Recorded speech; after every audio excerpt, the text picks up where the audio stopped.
Dị nwenu mee ka mmata ụzọ gị. That is the responsorial psalm for the third Sunday of Ordinary Time in Igbo.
Cheta ebere gị, Onyenwe anyị,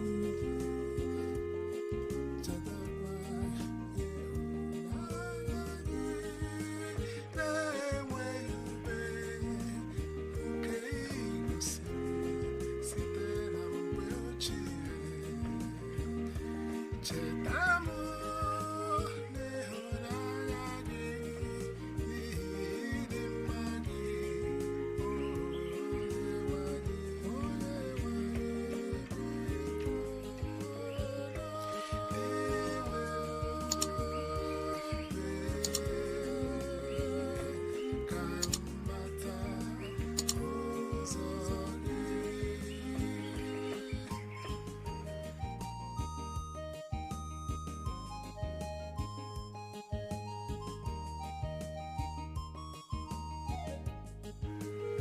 Onyenwe anyị dị